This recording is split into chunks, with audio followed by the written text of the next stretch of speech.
Prime Minister Keir Starmer may need to give in to two concessions to EU leaders to reset relationships with the bloc, and both could lead to fury from Red Wall Labour voters.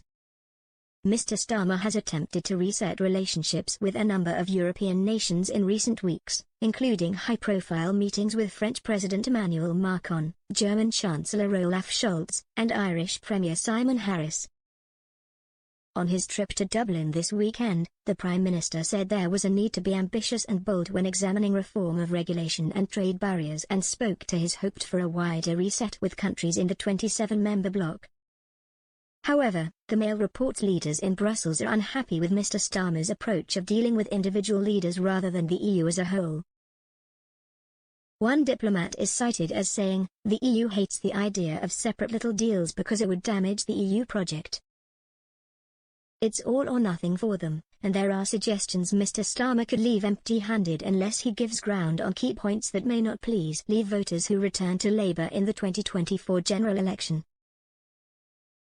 According to the Mail, Mr. Starmer would have to return freedom of movement for EU citizens under 30 to the UK as part of a youth exchange programme, with young people in the UK also likely to regain it for EU countries as part of the deal.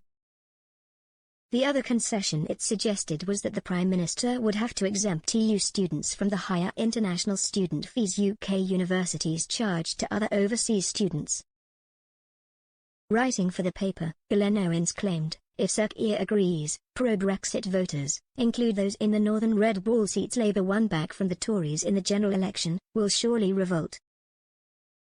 But if he doesn't, he will leave any talks empty-handed. Mr. Starmer has previously said that the UK will not rejoin the customs union or the single market within his lifetime, with EU sources reportedly saying he needed to manage expectations about what was possible as a result. As a result of these red lines, the Mail quoted one Labour source as believing the Prime Minister has boxed himself in as he cannot offer anything meaningful.